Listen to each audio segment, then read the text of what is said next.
but ṣe rí nígbà míì when the parents are extremely great tí wọ́n bá ti set unassailable height sílẹ̀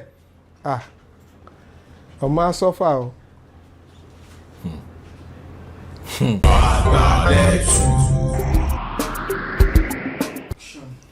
ẹ kú dédé àsìkò yìí Agbálẹ̀tù TV Uncensored fún àǹfààní ẹ̀yin tí ẹ padà ń gbọ́ ètò yìí ní orí rédíò lénìí mo ní Alhaji Sulaiman Adébáyọ̀ Adégbénró Consoligbadun ní studio ẹ̀yin lẹ sọ wípé ẹ fẹ́ máa rí wọn ó kéré jù ẹ̀ẹ̀kan lóṣù mẹ́ta ó kéré jù so ó tún lè jù bẹ́ẹ̀ lọ so wọ́n wà níbí lẹ́yìn ẹ̀jẹ̀ kọ́ kí n pé ẹ kú ara fẹ́ra kú ti màmá lẹ́yìn ìgbà tí màmá papòdà àṣẹ̀ǹdókò ní. bẹ́ẹ̀ni ẹ ṣeun.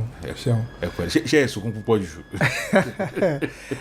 ọpẹ́ la fi ń dá fọ́lọ́run torí kò easy náà tí gbogbo èèyàn kọ́ lọ́lọ́run fún láǹfààní pé kó gbẹ̀yìn òbí ẹ̀ mo dẹ̀ mọ̀ pé ìdùnnú gbogbo òbí náà ni pé kóun dàgbà kóun darúgbó bó tilẹ̀ òun kóun dàgbà tó kọ́mọ rẹ̀ kó gbẹ̀yìn òun so ìyẹn ló jẹ́ ká dúpẹ́ fọ́lọ́run àbára jẹ́ púpọ̀ tó a fi dúpẹ́ ni pé ọlọ́run kí ni ìjọ a ṣe 86. wọ́n gbìyànjú. wọ́n gbìyànjú ó bọ̀ ó ń wà ká ní pé wọ́n tiẹ̀ pé bíi 100. tọ́wá pẹ́ lọ́n ṣe tí wọ́n bá pé bíi 100 bóyá àti lówó à ń lè ra private jet fún wọn kó máa gbé wọn kiri. ìwọ náà fẹ́ lọ mọ́ at 100 even at 86 ìwọ náà fẹ́ lọ. àbí. all right sir all right lẹ́nìí tá a bá ti bẹ̀rẹ̀ sí ní sọ̀rọ̀ ibi tá a fẹ́ yà máa pọ̀ but bó ṣe méjì la lè jẹ kúnná dáadáa ká jẹ kúnná lẹ́nìí méjì ni tó bá wù yín ni lè máa kọ́kọ́ mú. mo ti ṣe interview fún ọ̀pọ̀lọpọ̀ àwọn tí wọ́n jẹ́ onílù statement kan wà tó máa ń sábà sọ wọ́n ní ṣe mọ̀ pé láti jọ onílù lọ̀gá olórin bọ̀ pé kí ní ẹ̀ ti yí padà so wọ́n máa fi ń show bitterness wọn nípa ìrírí wọn lọ́dọ̀ àwọn tí ó jẹ́ band leaders but tèmi bá wá ń sọ̀rọ̀ nípa band members mi ò kí ń mú onílù nìkan màá mú onílù èèyàn tó ń gbé irin náà ó náà contribute ẹni tí olùlù tó ń lu agogo even ẹni tó jẹ́ manager band iṣẹ́ kan lòun náà ṣe ń bẹ̀ so mi mọ̀ bóyá ká kó pọ̀ ní o bó dẹ̀ jẹ́ ká yọ onílù nìkan sọ́tọ̀ from the angle of musicology ká fi wò yẹn number one number two tí a tún wù mí ká sọ̀rọ̀ nípa ẹ̀ ò ní pé lẹ́nìí mo rí pé ọ̀pọ̀lọpọ̀ àwọn big names ní music industry nígbà tá a tiẹ̀ kéré tó máa lọ ṣe interview fún wọn wọ́n á sọ pé ọmọ yín mélòó ló ń kọrin question yẹn máa ń sábà jẹyọ but lórí tèmi mi ò kí ń béèrè torí at the point mo wò pé ṣé dandan ni kí bàbá kọrin kí ọmọ náà tún kọ ni ọmọ yín mélòó ló ń kọrin àwọn mìíràn sọ pé ọmọ mi ń kọrin irú orin wo lọmọ yín ń kọ wọn ni hip hop ló pọ̀ jù táwọn ọmọ wọn ń kọ kò jẹ́ pé hip hop ò dáa but bàbá tó ṣe dáadáa ní jùjú music àbí fuji music ìgbà tó wọn máa kọrin kò carry jùjú àti fuji yẹn hip hop ló kọ ó ti yà níbẹ̀ yẹn so ṣé ó nira fún ọmọ láti step in sí bàtà bàbá ni àbí bàbá la fún ọmọ mo fẹ́ kẹ́ bá mi tàn mọ́lẹ̀ sísá. That's a very deep question. I think I'll start from there. From the second one? Yes. All right.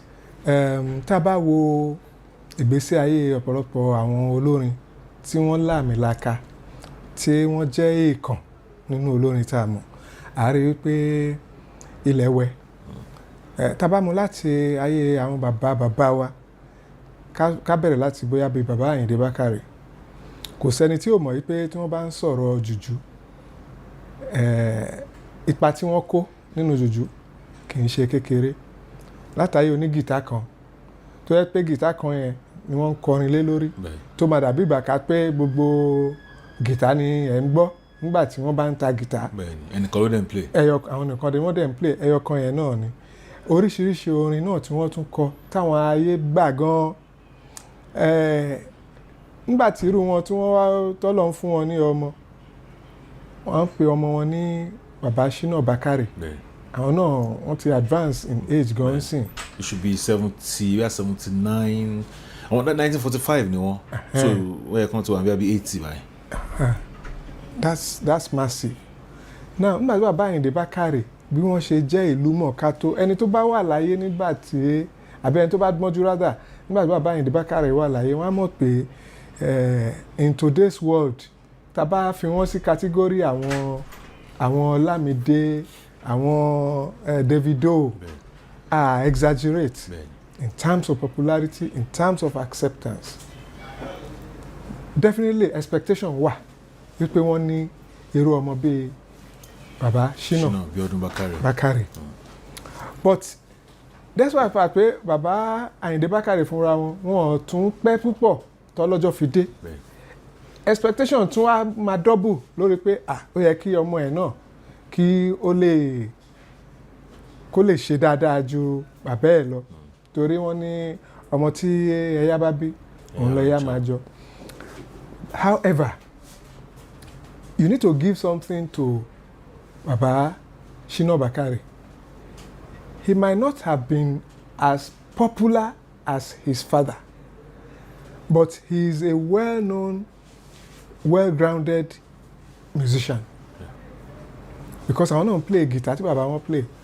And I will even dare to say that he even plays guitar better than his father. Ṣé a máa sọ pé kò ṣe dáadáa? Nǹkan míì tí àwọn èèyàn tún láti wò ni pé even as at the time his father died, Juju was already moving in another direction, although it had not become well established. For example, Baba Túndé Nightingale, àwọn ni wọ́n fẹ́ẹ̀ tún popular jù lẹ́yìn tá bá sọ̀rọ̀ Baba Àyìndé Bákàrè nírú the kind of music tó ń play. But even as at that time, Baba Túndé Nightingale ti fata sí guitar playing tiwọn. So ó mean pé Baba Àyìndé Bákàrè was probably no more number one as at the time he died. He was still big, but he wasn't probably number one. Maybe it was Túndé Nightingale that was already number one. Ní age àbí ní skill. In terms of popularity then. Because as of 72 ní Àyìndé Bákàrè kú. Yes. Àwọn Sunny Àtòbé ti dominate. I'm still coming there. Okay. That was why I made the statement pé Juju was already going in another direction. Okay. Direction tàwọn Òbé àti Sunny nìyẹn. But before then, Túndé Nightingale ti fún Baba Àyìndé Bákàrè ní enough food for thought in terms of pé èmi náà wà ń bí o. I mean, who didn't know Túndé Nightingale? He wasn't Túndé Nightingale for nothing. You understand what I'm saying? So, kì í ṣe pé bóyá Baba Àyìndé Bákàrè was number one ni wọ́n ṣaláìsí tàbí wọ́n expect pé ó yẹ kí ọmọ kó step into his father's shoes. Because even if Àyìndé Bákàrè had lived longer than he did, he probably would still just be managing to cope with whatever Òbé and Sunny threw up. Which was what happened to people like Túndé Nightingale, because he was still alive when Òbé and Sunny became the giants. So on that premise, a lè sọ pé bóyá ọmọ ni ò ṣe dáadáa tó, nǹkan tí ń yàtọ̀. That is on Baba Ṣínà Bákàrè àti bàbá tiwọn tó jẹ́ Àyìndé Bákàrè. And to add, sir, if I may. Okay. Ìwé mi ò ṣe musicologist, mo kàn máa ń lá látọ̀dọ̀ yín ni. As of 72 tí Baba Àyìndé Bákàrè kú, Baba Ṣínà Bákàrè ti ní band tiwọn ní Adamawa. Adamawa area bẹ́ẹ̀ Gongola àbí nǹkan náà jẹ́ Gongola state wọ́n ti ní band tiwọn, so wọ́n pè wọ́n wá nígbà yẹn láti wá identify òkú bàbá wọn. And before then wọ́n ní ní Ìbàdàn bíi ó dàgé Paradise Club wọ́n ti form high life band. Then àwọn èèyàn kan wà tó yẹ pé àwọn ni wọ́n kọ́ ní guitar kẹ́kọ̀ọ́ wọ́n dẹ̀ padà fi guitar yẹn jẹ́ orúkọ. Lára wọn ni Káyọ̀dé Dòsùnmù. Káyọ̀dé Dòsùnmù played in record Ebenezer Obey mi wá mọ èyí tó jẹ́ mọ́ bóyá board members ni àbí ara àwọn early records ń ṣá. Then wọ́n á padà lọ play fún KSA.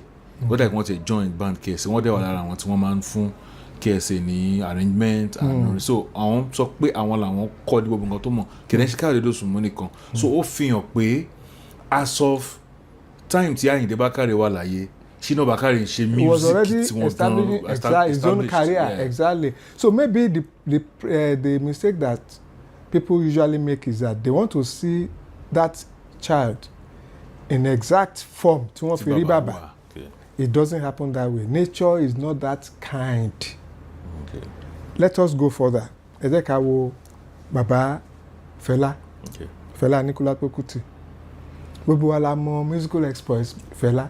Gbogbo wa la mọ̀ how great he was musically. And still is. And still is. A mọ̀ pé is a point of reference when you talk about one genre called Afrobeat. Despite the seeming controversy about its evolution, ìyẹn kò diminish greatness Fẹlá. Ẹ wá wo Fẹlá. Despite the fact pé he was this carefree person in the family. Carefree, I'm choosing that word with caution. Carefree in the sense that Fẹlá ò sì ti Fẹ́mi tó jẹ́ first son kò sì tẹ̀ down pé ó yá kó wá gbé saxophone sí lẹ́nu tó yá máa fún ó fún dáadáa kó gbà ń kó no Fẹ́mi ló lo initiative tiẹ̀ láti sọ pé nǹkan tí bàbá òun ṣe lòun fẹ́ ṣe. Fẹ́mi ló insist pé èyí tí mo kà ní school ti tó èmi náà fẹ́ play orin. It wasn't Fẹlá that taught Fẹ́mi how to play the sax. Okay.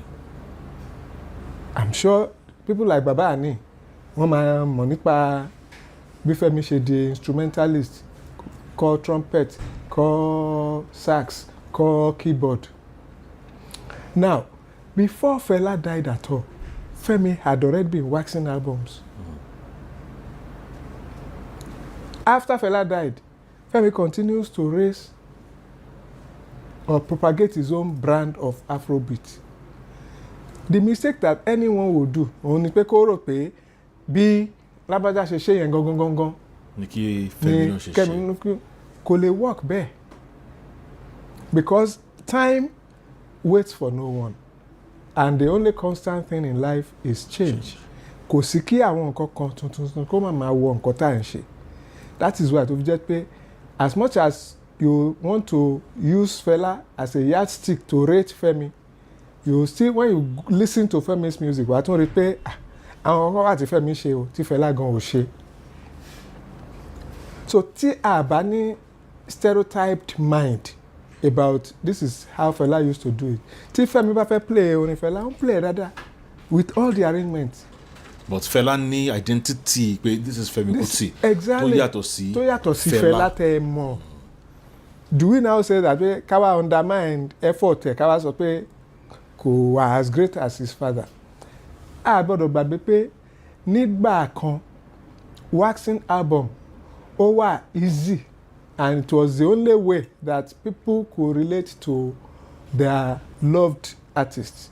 The second way tí wọ́n fi lè relate with that artist is to attend the artist's performance, usually at shows. Èèyàn mélòó ló ń lọ club kan láti lọ gbọ́ artist kan tó fẹ́ perform sí pẹ̀lú ayélujára tá a wà yìí. Èèyàn mélòó ní ìsìn ló lè sọ pé òun fẹ́ lọ sí record store láti lọ ra record tí artist kan tó release. That is almost non-existent again. Everything is on the internet. So ọ̀nà tí wọ́n fi ń gbà gbé àwọn nǹkan kalẹ̀ nígbà tí wọ́n bí èèyàn ó yàtọ̀ sí nǹkan tí èèyàn wá dàgbà bá. Bí èèyàn ṣe ń dàgbà sí yẹn gan kíní yẹn ó tún máa change sí. So tá bá wo ìdílé Àyìndé Bákàrè a lè sọ pé Ṣínà Bákàrè ò ṣe dáadáa. Tá bá wo ìdílé Fẹlá a lè sọ pé Fẹ́mi Kútì ò ṣe dáadáa. A kàn gbọ́dọ̀ sọ pé bí Fẹlá ṣe wọ bàtà yẹn náà ni Fẹ́mi ṣe gbọ́dọ̀ wọ ni kò lè work bẹ́ẹ̀. Àwa èèyàn la máa ń sọ yẹn but ẹ̀yin sọ sí pé kò yẹ ká máa wò bẹ́ẹ̀. A lè wò bẹ́ẹ̀. Look at Ṣeun tó jábúrò Fẹ́mi. Okay, if we are talking about Fẹlá's legacy today, ṣé a máa sọ pé legacy yẹn parun? No. Kò parun náà. Because Made náà tún ti ń ṣe tó tún jọ ọmọ Fẹ́mi. Professionally.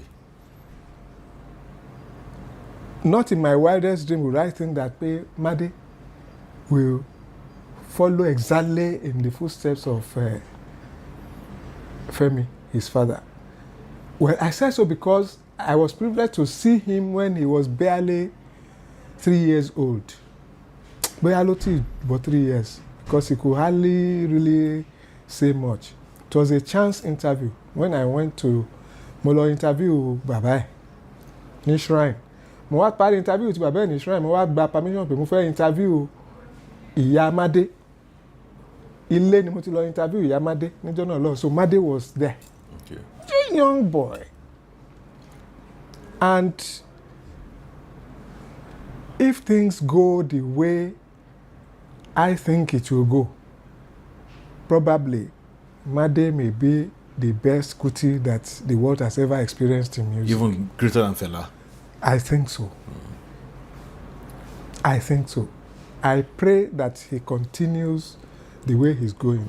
I know what I have seen in him. Okay. Because nǹkan tó fi ju àwọn tó ń bí pọ̀. No. That guy is, his dexterity on the keyboard is out of this world. He went to study music like Fela did, but I think he even took more time to get everything perfectly done. Because if you wanted, kí n sọ pé èèyàn wá pianist tó lè play classical music gangan, Mádé á fún yín tán. You want a pianist that can play jazz music for you, Mádé á fún yín tán. Ká má wá sọ ti afrobeat tí ó bá ń lé. And that's not the only instrument he plays. You see him play the horns too, saxophone. Who knows? Maybe he's also that good on the guitar. Ìyẹn mo ṣe wò pé if he continues the way he's going, he might actually be the best Kuti we've ever seen. Ẹ má gbàgbé pé Fela kọ́ ni the first Kuti o. Bàbá Josiah.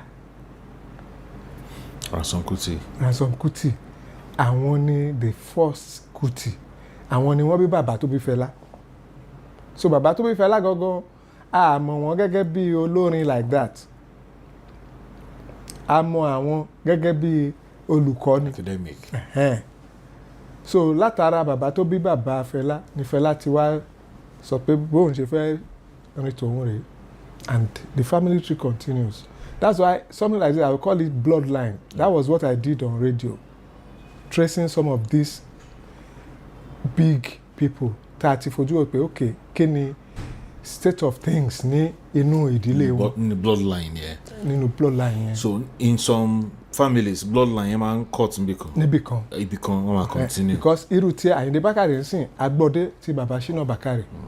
We don't know, maybe somebody from Ṣínà Bákàrè has done anything in music, we don't know. But ibi tá a mọ̀ dé nìyẹn. Nínú ti Fẹlá nìsín, a mọ̀ pé Fẹlá, Fẹ́mi, Ṣeun, now Mádé. So a lè sọ pé àwọn families méjèèjì yẹn pé wọ́n ṣe dáadáa tó. A lè tá a bá ń sọ̀rọ̀ nípa music náà, ṣé a máa exempt àwọn tó jẹ́ dancers ni, even from the same family? Music náà ṣe. A lè exempt wọn because irú Yẹni tí wọ́n jẹ́ ẹ̀gbọ́n wa up till today sista yẹn. wọ́n ṣì ń dance. Àfi tí wọ́n bá fẹ́ jó, tẹ bá ní pé kí wọ́n jó fún yín ẹ ṣe owó náà tí àǹtí Yẹni bá ń jó. So àwọn nínú family wọn wọ́n really wọ́n continue pẹ̀lú tradition yẹn ó dẹ̀. So musical family ni. Yes, ó jẹ́ ìwúrí. Ẹ jẹ́ ká lọ sí family bàbá Orlando. Okay. Gbogbo èèyàn ló mọ̀ pé bí bàbá yẹn bí wọ́n ṣe rìnrìn àjò ilé ayé wọn, àwọn àtòrin wọ́n jọ ń sùn wọ́n jọ ń jí. And he did his bit in terms of pé ká ní ọmọ. But if anybody thinks that pé gbogbo àwọn ọmọ wọn náà ni wọ́n gbọ́dọ̀ ṣe bí bàbá ṣe ṣe, it will be a mistake. But not that pé àwọn ọmọ ò gbìyànjú. If anybody doesn't know anybody, me I know Kunle Orlando Owo. Fortunately for Baba, most of our ọmọ wọn náà ni wọ́n ní ohùn wọn lẹ́nu. Now, what Kunle did some time ago, ó kọ orin kan, ìrọ̀lẹ́ ọjọ́ kan mo ṣeré lọ sí Golden Gate, mo pàdé sèṣì kan ó lóun Cinderella. Tí wọ́n bá gbọ́ orin yẹn, ẹ mọ̀ pé Orlando lẹ́ ń gbọ́, but the way the song was produced ó jẹ́ kí ó bá contemporary time lọ. Nǹkan tí èèyàn gbọ́dọ̀ appreciate yẹn tó bá dúró lórí pé bí bàbá ṣe ń lo progression wọn àbí irú beat wọn nìkan ló fẹ́ lò, maybe the song will not be that popular then. So in terms of Orlando's house now, a mọ̀ pé Kúnlé Orlando òun nìkan kọ́ o, like I said, àwọn tó kù náà ń gbìyànjú. We have bọ̀dá orí mi pé àtàwọn wà lamẹ́ríkà àwọn náà ń kọrin wọ́n release. A ní ẹ̀gbọ́n Dáìsí. A ní ó dá ìkàwọn mẹ́ta tí mo mọ̀ nìyẹn. Pẹ̀lú Kúnlé. Okay, so a lè sọ pé Orlando kó àkórun, a dẹ̀ lè sọ pé àwọn ọmọ náà pé wọ́n try, because tí bàbá Orlando gangan bá wà láyé a gbọ́dọ̀ gbàgbé pé ṣe rí orin ó máa ń ṣàn bí àgbàrá ni. There will just be a time that nǹkan kan yẹn kàn máa fẹ́ kíní yẹn kúrò, kò ní gba oúnjẹ lẹ́nu ẹni yẹn o, kò ní gba oúnjẹ lẹ́nu ẹni yẹn o, but ẹ lè expect pé kó trend bó ṣe ń trend nígbà tẹ́ ẹ mọ̀. So how can we start blaming the children now? We want them to trend like their father trended in those days. Àti bàbá pé even kí bàbá Orlando tó kú ẹ mọ̀ bí tó ti sún dé. Kò dàbí ìgbà táwọn náà wà ní youthful age wọn. So and nítorí pé a mọ̀ àwọn style wọn, a ní fẹ́ kí style yẹn kó parun, so àwọn ọmọ dúró ti style yẹn, but even bí wọ́n ṣe ń dúró tì náà àwọn náà wọ́n gbèsùgbẹ̀gbà láti rí i pé nǹkan tó ń lọ tó ń trend àwọn náà wọ́n try láti follow it without losing focus on where they inherited the talent from. So kò sákòrún ní lọ́dọ̀ Orlando. Kò tán síbẹ̀. Kẹ́kẹ́ tó move to the next one. Kò sákòrún ní bloodline Orlando, but ọ̀pọ̀lọpọ̀ àwọn tí ò tẹ̀ mọ̀ Orlando rí tí wọ́n kàn ń gbọ́rin Orlando rédíò tí wọ́n ò rí Orlando rí náà ń fi Orlando jẹ́ orúkọ lẹ́nì. Thank you. Tẹ́ pé tí wọ́n bá wá sọ fún yín pé ọmọ Orlando ni ẹ agree pé ọmọ Orlando ni. In fact, you made a very, very valid point, because it already escaped my mind. I was eager to move on because of time. Wọ́n kàn lanu kọrin nìkan. They even call themselves Orlando. I know of one Shina Orlando. Yeah, Shina Orlando ní Akure. I think it was the one that collaborated with Yinka Ayefele. There is another guy who calls himself Orlando. I think he's Orlando of Ọ̀rẹ́. Orlando Ọ̀rẹ́. A ní Tóbi ọmọ àgbà. Then we have Orlando tí àwọn èèyàn sọ pé ó jọ Orlando jù.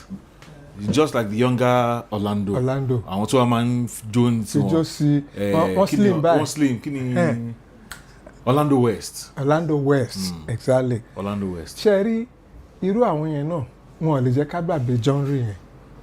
Bó tilẹ̀ jẹ́ pé wọn kì í ṣe ẹ̀jẹ̀ Orlando, but because of the love they have for the Baba himself, they are so proud to attach his name to their own.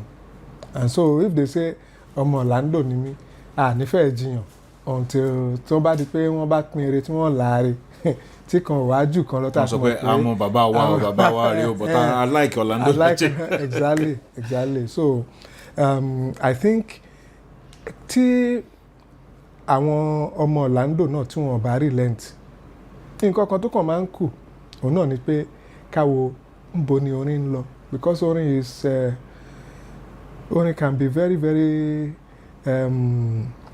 unforgiving.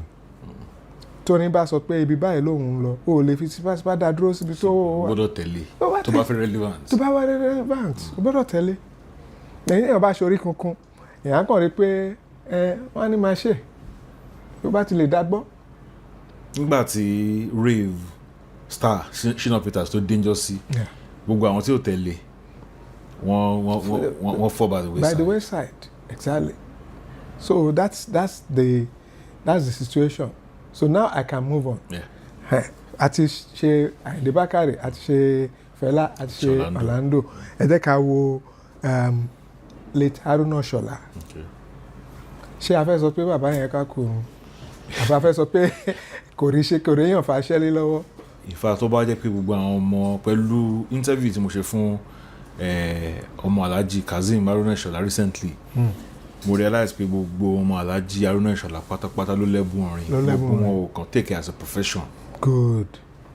But fortunately for us, we have an example that we do not need to look further in Musiliu Haruna Ìṣọ̀lá. From the physical resemblance to the voice resemblance to the style resemblance. And he did something which will bring us to that Sakara thing that we were talking about. Yeah. He did something that kept that genre, that puts it in the front burner. Ẹ wò ìgbà tí bàbá Haruna Ìṣọ̀lá ti kú, ẹ wò ìgbà tí Musiliu Haruna Ìṣọ̀lá ti ra wọn tó ṣẹ̀ṣì jáde, even after 10 attempts. Wọ́n nígbà tí wọ́n máa jáde, wọ́n wò pé ẹ jẹ́ ká tún fi ká fi kún èjì kó gbogbo ẹ̀ kó lè dẹ̀ta. Wọ́n dẹ̀ tayọ pẹ̀lú sóyòyò. Ta ló sọ pé ká ní bàbá Haruna Ìṣọ̀lá ṣì wà láyé? Ta ló sọ pé wọn ò ní fi keyboard sí? Wọ́n ti fi sí ìyẹn dá mi lójú. Because bàbá lo bóyá ẹ̀jìn àkúbà ni o bóyá real drum set ni o in one of his songs. To help we were having the I count 4/4 beat. Okay. Tí wọ́n wá ń play every note with the kick. Ọ̀rọ̀dún làárọ̀ rògbò ya orin yẹn náà ni. Bí ìgbà tí wọ́n bá ń jó disco ni. But ẹ wo Haruna Ìṣọ̀lá, Musiliu Haruna Ìṣọ̀lá, ẹ rí pé wọ́n really Ọlọ́run fún wọn ṣe débi pé nǹkan tó máa ń ṣẹlẹ̀ rẹ̀, àwọn tó jẹ́ old folks will still say bàbá ẹ̀ nǹkan ni ẹ bá rí bàbá ẹ̀ nígbà tí kìnìkan. Kò ń ṣe pé ọmọ ò ṣe dáadáa. Ìjọba ọmọ ò ṣe dáadáa. Wọ́n ṣàfẹ́ gbé bàbá. Bàbá pé bàbá. Meanwhile tí bàbá bá wà láyé bàbá gan mọ̀ pé ọmọ ti ṣe tayọ àwọn. Ọmọ yìí ó gbìyànjú. Exactly. So a ní example irú Musiliu Haruna Ìṣọ̀lá pé ó gbé iṣẹ́ yẹn ó tún gbé sókè sí. Ẹlòmíì tí ò mọ bàbá through Musiliu Haruna Ìṣọ̀lá wọ́n ti mọ bàbá Haruna Ìṣọ̀lá náà pé so na old man be that. And like I said, wọn ò dúró lórí pé bí bàbá ṣe ń ṣe èrè àgbọ̀dọ̀ kọjá ààlà.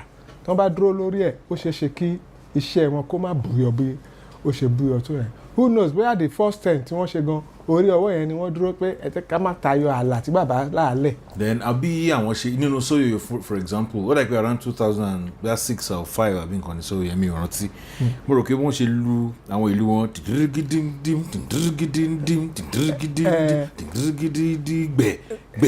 gbẹ̀ gbogbo yẹn ò sí nínú. Influence Fuji nìyẹn. Fuji. You see téèyàn bá jẹ́ ni tí o bá jẹ́ olórin practicing olórin o gbọ́dọ̀ nífẹ̀ẹ́ láti máa gbọ́ orin. Ṣùgbọ́n ìfẹ́ láti gbọ́ orin kò ní tó ìgbà tí o tí máa practice o.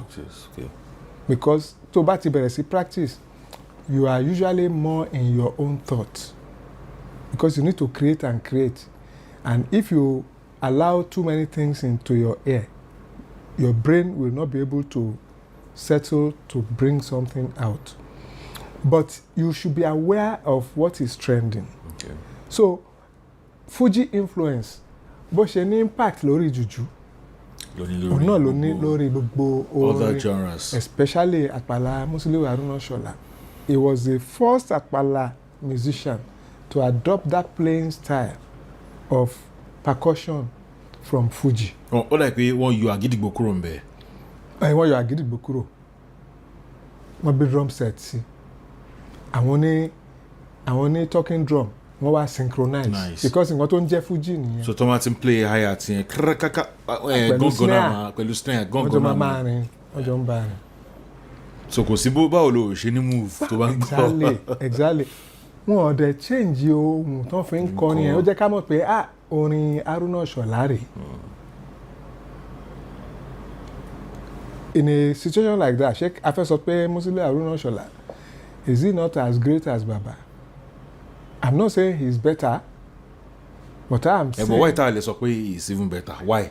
Ó mi pé àwa náà ṣì ń try láti sọ pé a fẹ́ undermine. No, I'm not saying he's better because I don't want to offend those people who are stereotyped on the fact that the peak of it, of Apala, of Haruna Shola's style was with Haruna Shola himself. Well, for me, fún èmi o, I think he is better because time yẹn tí ó yàtọ̀ síra. À ń sọ̀rọ̀ Haruna Shola tí wọ́n ti ṣeré, wọ́n popular in the 70s, Oroki Social Club 71, bàbá gan kú ní 83. Àwọn sọ̀rọ̀ nípa. In fact, in the 70s, that's the 60s ní bàbá ṣe. Even 50s, ọjọ́ wo mo play record. Ẹ̀yin sọ̀rọ̀ bàtán ti bẹ̀rẹ̀ pé wọ́n ti wà ní top. Top, yeah. So nísìnyí, à ń sọ̀rọ̀ nípa Musiliu Haruna Shola tí wọ́n láàrin àwọn onífújì tí wọ́n dẹ̀ ń jáde pẹ̀lú eré àpàlà. À ń sọ̀rọ̀ 2025. Táwọn èèyàn dẹ̀ ṣì fún wọn ní audience. So ó yẹ ká lè gbà pé no, this man is great. Anyway, ká má sọ̀rọ̀ nípa ta ló great jùbọ̀. Era yẹn yàtọ̀ síra. Exactly what I'm trying to avoid. Era yẹn yàtọ̀ síra. But to say that Musiliu Haruna Shola is not great, I will never agree, because I believe he is very, very great. For him to have been able to sustain that genre, tó tún ṣì ń entice. Look, I was talking about pé àwọn wax album lẹ́ẹ̀kan.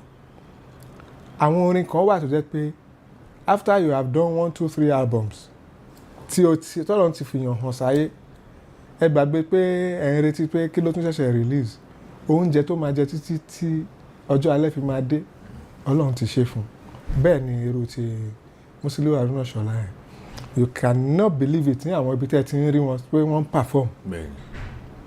And that is a testimony to the fact that he has done himself a very, very good job and is reaping from it. Now, ẹ jẹ́ ká do a little critique of àbúrò wọn, Alhaji Wasiu Haruna Shola, tó jẹ́ pé àwọn Fuji làwọn kọ pàṣípàṣẹ.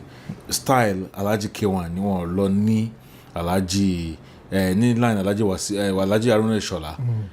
Ní line wọ́n play music but not the same style. Wọ́n ti lọ sí another genre. Clear if there's one called bloodlines, ṣó sì wà diluted.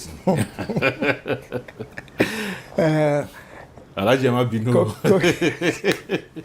Kò kí n ṣe dilution. Okay. Nǹkan tó ṣẹlẹ̀ ni pé ṣe rí tẹ́ bá wo voice texture Alhaji Wasiu Shola, voice texture ó yàtọ̀ sí ti Alhaji Musiliu. Yeah. I don't know how he did it, but that is God for you. Voice texture Alhaji Wasiu Shola àti ti K1 ó bára wọn mu. Ṣé kò ń ṣe pé wọ́n tẹ̀ síbẹ̀? Mo pé èèyàn máa ń practice pé mo fẹ́ sound bí ẹni tó dẹ̀ máa ń ṣe. Not necessarily. Sori àwọn kankan wà in arts tó wà unexplainable. You can't put 1 + 1 and it will give you 2. Otherwise, 1 + 1 Wasiu Shola should give us Haruna Shola, another version. We have seen it in Musiliu Haruna Shola, but it didn't come out that way with Wasiu Shola. I've seen where he tried to sing his father's song. Kò dàbí ìgbà tó kọ Fuji yẹn.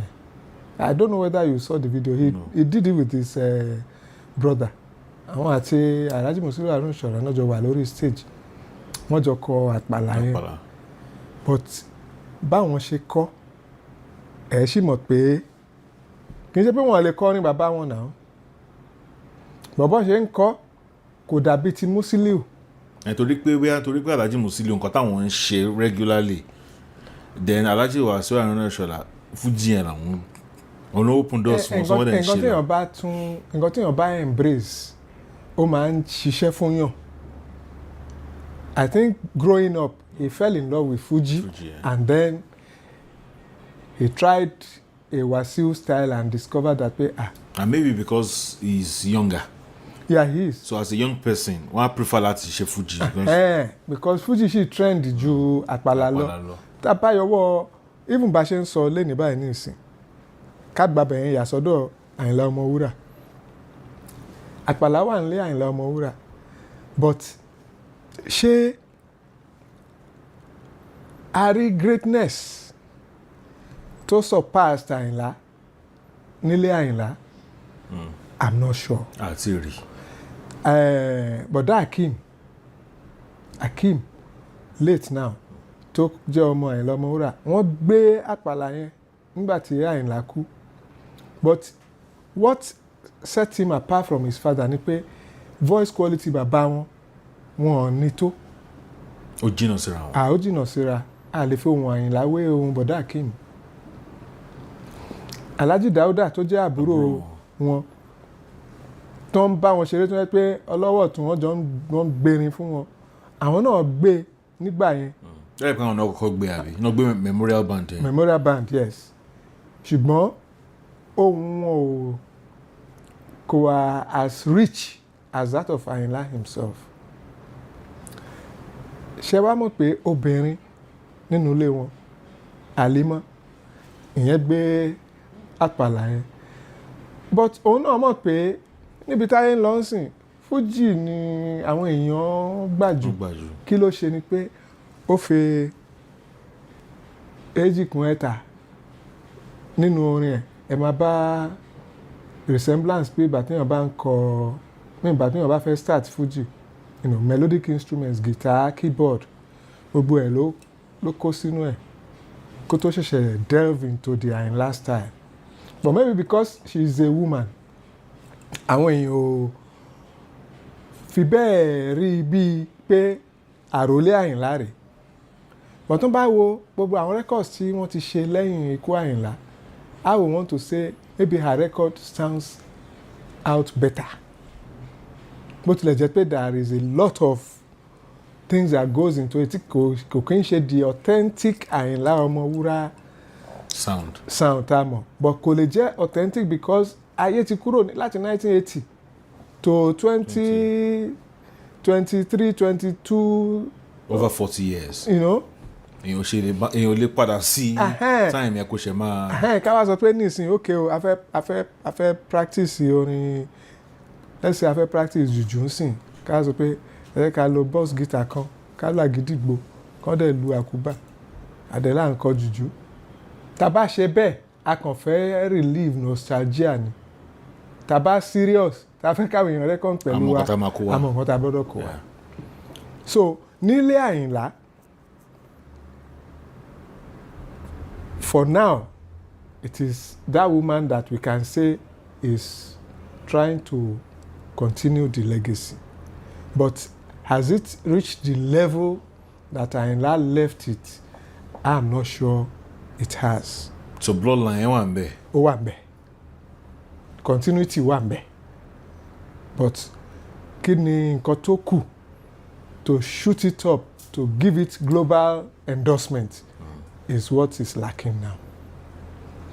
Tá bá kúrò ńbẹ̀ if we are permitted to. Kẹ́tùkù mo ṣe fipá àti exhaust ti Àyìnlá yẹn. Okay.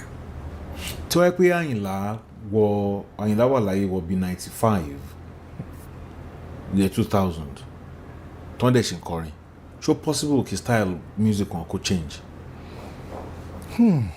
That's a very very big question but I want to approach it from this angle. Àyìnlá was very trendy. Àyìnlá was quite aware despite the fact pé Àyìnlá ò kì í ṣe alákọ̀wé but Àyìnlá wà very very vigilant always aware of his environment. That was why tó jẹ́ pé nínú àwọn orin Àyìnlá àwọn nǹkan tó ń ṣẹlẹ̀ you can trace history from Àyìnlá songs. ṣé ti football ní ká sọ ni nígbà tí stationary stores tó pàdé Enugu Ranger ẹnìkan wàá fẹ́ lè mọ àwọn players tó play nínú kìíní yẹn. bẹ́ẹ̀ ni pé ó lẹ̀kan bóyá ọmọ ló ń wò ni. Possible wọ́n lọ wo match yẹn fúnra wọn. Àyìnlá títí dé ní the most popular census tí wọ́n kà Nàìjíríà inú orin Àyìnlá lẹ ti máa mọ̀ pé ìyá àbáyé ni. The most popular housing rate fixing that happened in Lagos inú orin Àyìnlá ẹ máa mọ̀ á tún sọ díẹ̀ àyẹn fún yín. So with that kind of person kò kàwé o but ó ní information very very aware always watching out for kí ló ń ṣẹlẹ̀ mẹ́ẹ̀ adẹ́sọ́dọ̀rin so a lè sọ pé Àyìnlá ò ti ní. At jumps the trend. It could. That's the way I can explain him. Now, tó wáyé pé Àyìnlá máa join trend yẹn nígbà yẹn ǹjẹ́ ó possible mo gbéyàn kan wá sí orí show wa kan recently mo wá fún ọ ní task kan spontaneous task ní anyway mo wá kàn fi ṣeré wípé ó yá mo wá play orin Haruna Ìṣọ̀lá kan mi ọ̀ràn tí èyí tí mo play wọn mo ní play guitar sí wọ́n ṣáà try wọ́n try ó wọlé ẹ wo orin Àyìnlá Ọmọwúrà nísìnyí ní ṣé èèyàn lè gbé guitar wọ̀ bí wọ́n ṣe gbé guitar keyboard wọ̀ náà àpàlà bí Alhaji Haruna ṣe Alhaji Musiliu ṣe ń play. Èmi ti fi keyboard kọrin Àyìnlá rí. Ó dẹ̀ wọlé. Ó wọlé dáadáa. Even gan Halima was my guest on my radio program that day. Ṣé orin bàbá wọn náà lẹ̀ kọ? Orin bàbá Àyìnlá kọ. Ṣé pentatonic ni àbí? Orí diatonic la wá fi sí. But the melody itself could be pentatonic as long as it operates within that diatonic scale. Okay. It will not depend on the singer. Because me, I have my way of singing any song. I think tí mi bá gbàgbé bóyá orin tá a fi bẹ̀rẹ̀ enjoy yẹn was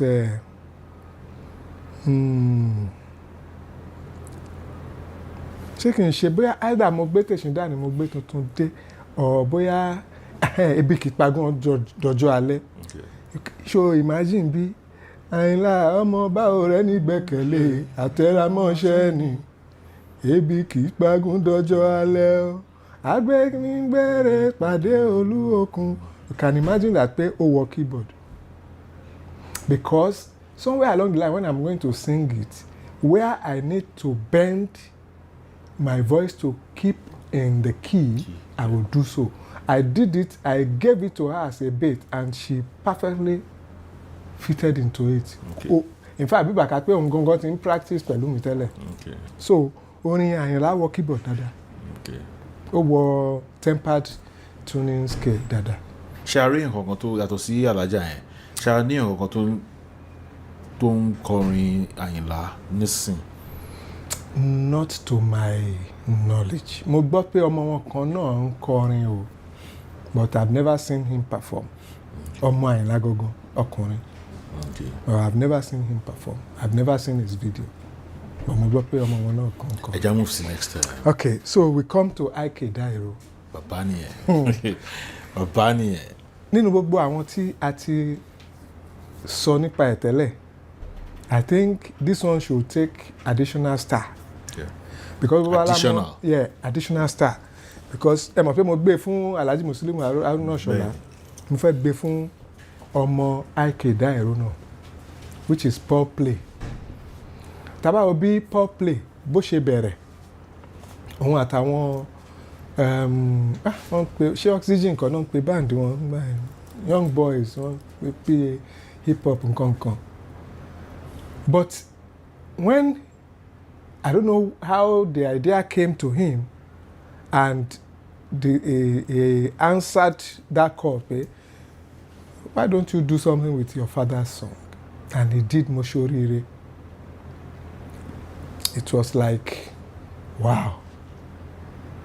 And show up ọmọ ẹni because Paul lè kọrin kí ohun ẹ̀ dún exhale bí ohun bàbá. Bí ohun bàbá. Do you know what? Ohun Paul tún reach ju ti bàbá lọ. Bí ohun bàbá yẹn ṣe reach tó. Bí ohun bàbá ṣe reach tó. Because ohun bàbá yẹn lásán máa ń fún mi ní goosebumps tí máa ń gbọ́. Bí ohun bàbá ṣe reach tó, there is some snare effect nínú èmi ò mọ bí Paul ṣe ṣe. Wọ́n kéèyàn kọ orin kó máa dàbí pé wọ́n play snare pẹ̀lú ẹ̀. He has a very, very rich voice and he knows his music. Of course, if I said somebody knows his music, ẹ gbà pé ó mọ music ẹ̀. And that was why on one occasion like that, I played a song of mine to him. Paul said, no, ẹ̀gbọ́n, I bought remix orin ó ní mo ní interest because orin yẹn ó dàbí pé ó rán létí bàbá mo pe orin yẹn ní Paloma. Okay. And what brought about Paloma mo máa ń wo bàtí wọ́n ṣẹ̀ṣẹ̀ bẹ̀rẹ̀ Mexican drama yẹn èmi náà ìyàwó mi ló ṣáà tì mí sí tèmi bá délé tí mo bá fẹ́ wo nǹkan wọ́n máa sọ pé àjọ ẹ má gbé kúrò ẹ jẹ́ ká wo they will finish it àti mo bẹ̀rẹ̀ sí wò nìyẹn so I took interest. I was when you are mine ní title soap opera, there were two characters that really caught my interest. Two lovers, Diego and Paloma. So after watching the series, I just said, okay, I'm writing a song for this telenovela. Mo wá wá inspired by orin Chief Commander. Baby mi jọ̀wọ́ o, jẹ́ ká jọ máa gbádùn. So I walked around to say, baby mi Paloma níbo ló wà tí n ò rí ẹ. Mo fi ṣe duet ní èmi àti Azizat lájọ kọ. Bọ́bọ́ mi Diego, kí ló dé tó tún fẹ́ rí mi? Baby mi Paloma, ká sá lọ ká lọ máa rí. Bọ́bọ́ mi Diego, Mrs. Berenice ńkọ́. Berenice on character. Character, only the female character. Okay. Sori Berenice o, òun jealous ni o. Èmi òun níyàwó ẹ, mi ò fẹ́ wàhálà. Ìwọ lọ́kàn mi fẹ́, ìwọ lọ́kàn mi yàn. Ó ní legally you are married to her. Mo ní no Paloma, she's a gold digger. But if you care to know, we shall soon be divorced. Sure, yes. Sure, yes. Sure. But tèmi o, my baby Paloma, baby mi ye, oya o ká lọ marry. But tèmi o, baba mi Diego. So, you know. Now, why am I referencing this? Paul heard this song and said, no, Ẹ̀gbọ́n, ẹ bá bọ̀ ní studio mi. Mo ní interest. Ó ní ẹran mi létí bàbá. Palo. Nígbà tí Paul kí orin ìmọ́lẹ̀, èmi tí mo lórin, mo kàn ra kọ first stanza ni, ìyókù Paul ló parí ẹ̀. So back to the bloodline. He is a very, very good ambassador of Ike Dairo. I don't know of how many of Ike Dairo's children that are into music. He is the only one that I know. Boda Demola Victor. Okay. I think he's the calm and the shy type, Morobe. Okay. Jazz la wọ́n ṣe. Okay. So because jazz is one way, baba yín ṣe legend juju. Ẹ̀wọ̀n ló ń ṣe jazz. Play jazz. We'll still get to that part. Kakon tell you, kọ́kọ́ trace bloodline. So today, Paul is living that legacy very, very well. Don't forget too, Paul, no, this R&B thing is in him, and he does it fantastically. Paul play then one jẹ́ Paul Ike Dairo. So Paul play nothing ṣe hip hop. Wọ́n gbé quiz kan jáde lórí Facebook kan mo dá wọn nínú pé èyí tẹ́ bá jẹ́ broadcaster You are not eligible to. Mi ò ní ìdẹ̀bùn yìí interest lásán. You know, so Paul does hip hop, R&B, especially R&B. He does it so fantastically. Tó bá yẹ pé English speaking community ni wá. Or ká ní pé ọ̀hún yẹn gangan ló dàgbà sí tó ti blow, he should be one of the big acts in R&B, but whether in the UK where he is or whether in America, because he does it very, very well. But ṣé a ní juju musician tó ní quality ẹ̀bùn in totality tí Ike Dairo ní ṣá? In totality o. Mi ò sọ pé the quality of talent tí Ike Dairo ní. Ṣe mọ̀ pé talent náà a tún gbọ́dọ̀ define ẹ̀. I will anchor it on vocal ability. Ṣàbí talking drummer ni wọ́n ta guitar. Gbogbo àwọn guitar wọn ń bẹ̀rẹ̀ àwọn náà ń play. Wọ́n play accordion. Well, even at that. Yeah, he's a composer. He was a composer. Let's say, okay, he was versatile. As an instrumentalist, it does not mean that on every instrument he will be better than every other person. So we need to tread cautiously. You can be a multi-instrumentalist without being the best in everything. I'm not undermining his talent, too. I'm just explaining to us the parameters. But vocally, hardly will anybody beat him. Kò dẹ̀ tí nǹkan méjì bí kì í ṣe the vocal range. That vocal range is out of this world. He he shared that with Barrister of Fuji genre. then tá a bá ń sọ pé èèyàn mọ orin kọ ṣe àpò èèyàn lè lóhùn tó dùn kó má mọ orin kọ. Ó dáadáa. Àìkédà ìró mọ orin kọ. Àní that's why I said vocally tábàkà yọ ti àwọn musical instruments yẹn vocally he occupies a pride of place. Wọn kì í ṣe ẹni tí èèyàn lè ignore. Wọn ṣe ignore. Unfortunately, he died too early. Like most of 60, them. How old was Baba Indi Bakari? 60s. How old was Baba Aruna Shola? 60s. I feel more that bad. 60s. How old was Ayinla Omowura? He didn't even clock 50. 50. He didn't clock 50. How old was Fela himself? He didn't reach 60. Won't reach 60, have He didn't reach 60. So it sometimes happens like that. But at least as of today, and now, nǹkan mo fẹ́ fàyọ lórí ọ̀rọ̀ ti pop play ni pé òun náà rí pé láàárín R&B àtàwọn kìíní yẹn eléyìí tó lè fóun lóúnjẹ jù, especially when he was based in Nigeria, is his father's high life juju. He didn't play juju like that, but he was taking the high life themes and doing greatly with them. Nǹkan tó lead òun náà sí bàbá ó ṣe bàbá ó bàbá mo rọwọ́ rẹ nínú ayé mi ayé mi dára ó mo wá dúpẹ́. So àwọn nǹkan tó tún fóun náà ní inspiration láti compose irú àwọn orin yẹn nìyẹn. So in Ikedairo's bloodline, we have a very good representative who has done very well. Okay. Now, at Sote Ayinla Omowura, let's look at as recent as I think 2002, Uncle Dayo Kujore. Okay. Maybe it will be too early for us to expect so much, but he has a son who is doing his bit. And the reason why we are able to bring him into the discourse is the fact that it doesn't just play outside. He has also gone to record his song. He has an album to his credit. Now, if people don't recognize Doyin Kujore, they need to go and listen to his song. Live play or albums? Album. Okay. He released it late last year. Ṣé texture yẹn jọ ojú? Too much. Kò ní DNA. Ó jọ sọ̀kọ. Oh, too much. Nǹkan tó set òun apart pẹ̀lú Bọ̀dá Dayọ̀ ni pé Bọ̀dá Dayọ̀ lived clean shave life.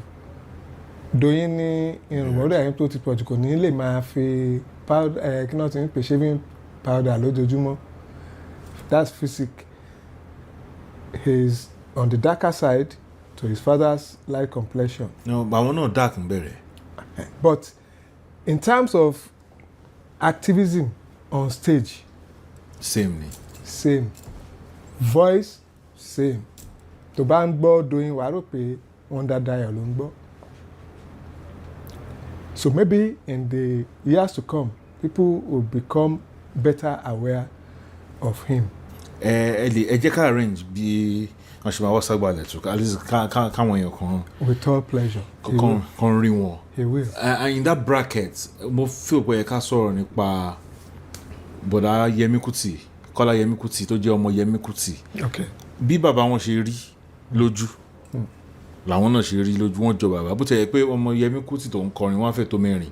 In fact, àwọn ìkan wà lára àwọn tó ń gbèrin fún bàbá fún commander. Then Bọ̀dá Kazeem Yẹmí Kútì àwọn ń kọ jùjú bíi ti dáàdì wọn. Then àwọn méjì kan wà tẹ̀ pé international festivals àwọn jazz náà kọrin abroad làwọn máa ń play. So bàbá yẹn wà blessed, àwọn tí mo mọ̀ nìyẹn. Then bracket yẹn a máa sọ̀rọ̀ ń pa àwọn ọmọ Professor Waike Ajao. But I think he has maybe one or two tí wọ́n ń kọ jùjú bíi tí wọ́n gangan. Then tatu ni o Shina Peters no kò ní ìrọ̀pọ̀ náà. Ó dà ní pé ọmọ bàbá tó wà ní US yìí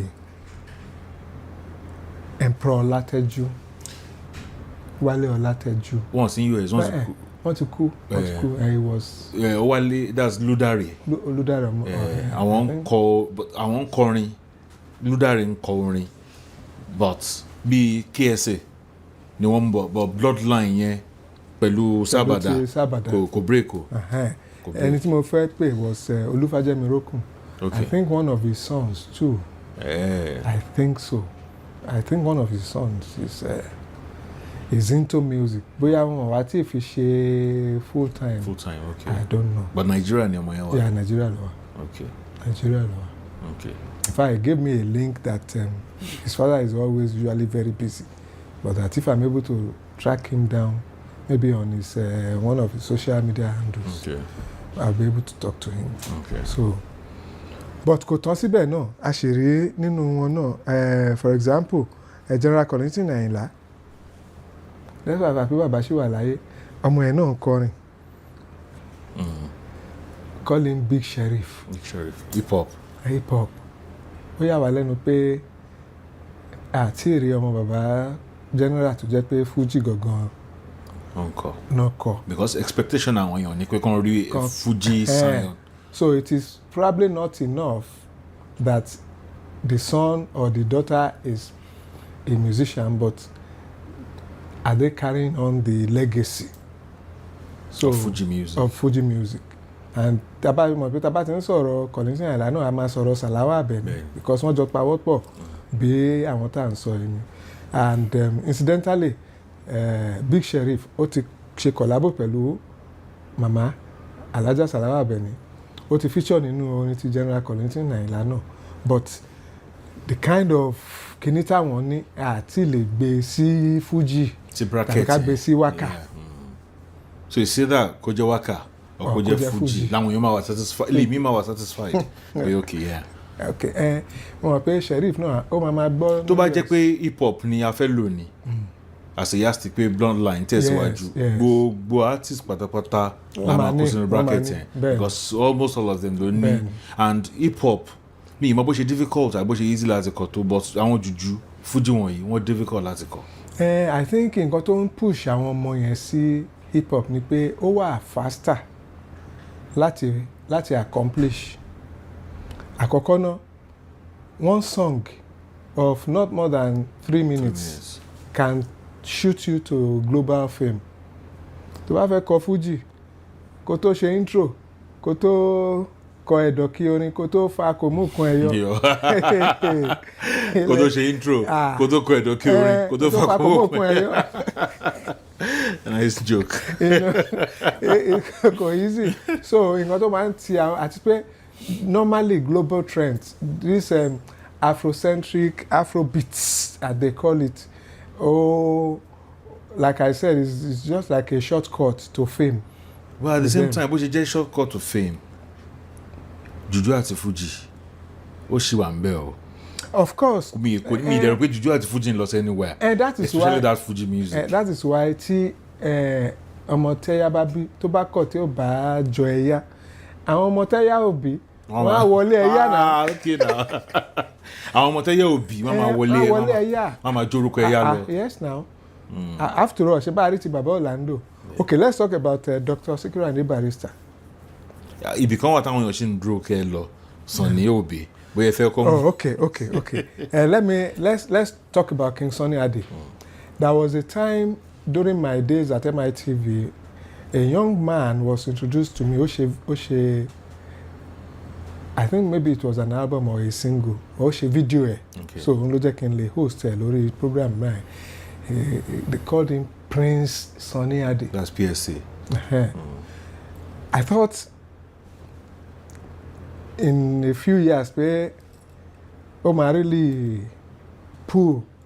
I don't know much about him right now, but as at that time, there was so much expectation from him. So he could have been a very, very good because Ojo Baba, and he has the talent too. You can pretend, but I don't know whether the young man is still pursuing that. Yeah, well, he's still Shemole Soli. Yeah. Biodun lórúkọ ẹ̀. Okay. Biodun is still on that path. Okay.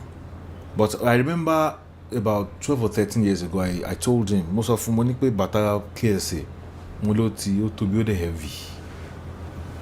He may not caring my email but I told him money bata KSA o to be o de wo.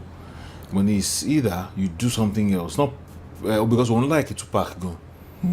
Yeah, we like to pack gun. His appearance then was only bandana yes. Exactly. But money, if you can do something slightly different from what Baba is doing or what Baba has done, maybe some juju high life, come out they call juju, rodile, ronite, mira. They will always measure you based on what your father has done. That was the candid advice I gave to him. But now I realize pé ó ṣì ń try láti ṣe bí bàbá. But ibi tí èmi ti wá tí mo ti wà displeased nípa òun àti another KSA son which is Emperor. Okay. Ni pé especially Emperor wọ́n place value or wọ́n fi pa àwọn lè fi ijó bàbá tajà or káwọn fi style ijó yẹn káwọn fi appease àwọn èèyàn caress attention àwọn èèyàn. But the beauty of KS's music, the vocal ability, the guitar works, àti mọ́ ṣe arrange band wọn. That is why I will always go for a Ludare.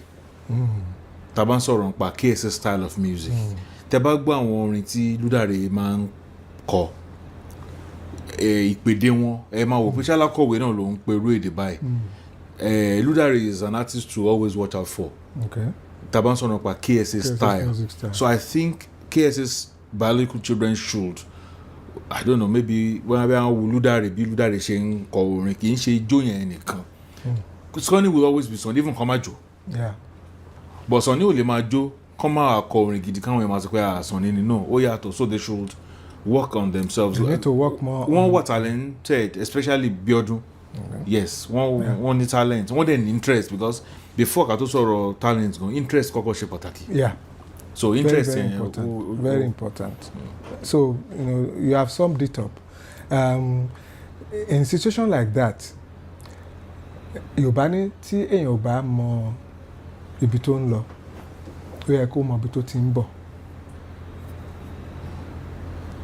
Tí èèyàn ò bá mọ ibi tó ń lọ, ó yẹ kó mọ ibi tó ti ń bọ̀. Mo pè é láàárọ̀ yìí. Mo yà síbì kan o, ṣé bẹ́ẹ̀ ló yẹ kí n ti yà? O ní ibi tí mo ti máa yà yẹn o, màá rí sáyìn báyìí. So reverse ni mo take padà sí main road yẹn, ibi tí mo ti ń bọ̀ nìyẹn. Mo ṣẹ̀ṣẹ̀ wá face ibi tí mò ń lọ, mo dẹ̀ dé ibi tí mò ń lọ láyọ̀. So what I'm trying to say is gbogbo nǹkan tí àwọn ọmọ KSA need ó wà ní kápá wọn. Kàn farabalẹ̀. I tell you, tó bá yẹ pé old school KSA ni wọ́n play dáadáa táwọn èèyàn bá rí exhibition yẹn wọ́n ń jẹ lọ nìyẹn o. I'm not even talking about what KSA plays now. Just take an example of a song. Níbi lékeleke gbé ń fọṣọ ẹ̀yà àparò kò lè mọ̀ bẹ́ẹ̀ akiri bí olókun akiri di ọlọ́sà. Tí main orin yẹn tó bá well established, no matter the type of accompaniment tí èèyàn bá fún, the fact that it is coming from ọmọ King Sunny Adé, I think if it is well done, people will acknowledge. Yeah, but they always refer to it as to the project of King Sunny Adé. I think anybody should. Wọ́n gbọ́dọ̀ gbé ara wọn dé level pé even without King Sunny Adé or without that name, I should be able to express my talent. Káwọn ọ̀dẹ́ gbà. If I come and I ẹni yìí ṣé bàbá ìkọrin ọmọ Sunny ni ṣó kàn ṣe máa wá mọ̀ pọ̀ ọmọ Sunny ni after tó ti perform tán. Not that kan wá accept ẹ pé nítorí project ọmọ Sunny. Bí ìgbà tá a gbà bẹ́ẹ̀ ni. Sori reason tí mo ṣe mú example yẹn wá ni pé there is nowhere or how you approach it that people will not talk. There is a saying that if you don't want people to talk about you, say nothing and do nothing. Not possible. But if you want people to talk about you, you have to say something. you have to do something. So ó pè wọn káwọn èèyàn sọ pé nítorí pé bàbá wọn ló ní ni wọ́n ṣe rí ikọ́ dàn pé kán má rí nǹkan kan sọ ṣorí nítorí pé bàbá wọn ló ní ni wọ́n ṣe rí ikọ́ yẹn Paul Play ti ń ṣe tracks now before mo ṣe oríire. It wasn't as if people paid attention to him.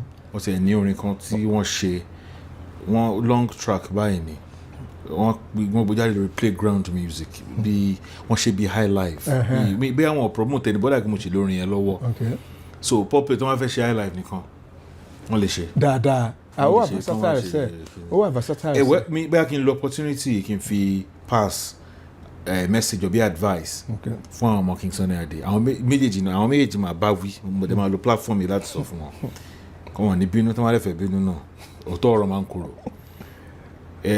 Ìkànnù wọn ẹni tí mò ń sọ̀rọ̀ nípa àmọ́ rẹ̀ should work on his voice. téèyàn bá ń kọrin tó bá ń flat at the end of the day gan máa tàbùkù bá ẹni tí èèyàn fẹ́ jọ pé mo fẹ́ kọrin láti jọ ẹni báyìí so èèyàn gbọ́dọ̀ kọ́kọ́ ṣiṣẹ́ lórí voice training yẹn ó ṣe pàtàkì kí èèyàn má flat. Èmi náà kì í ṣe olórin but mi ò attempt láti sọ olórin ni ẹ délé mama àwọn tí wọn mọ̀ ẹ́ ló lè máa sápamọ́ fún this guy is a damn good high life artist.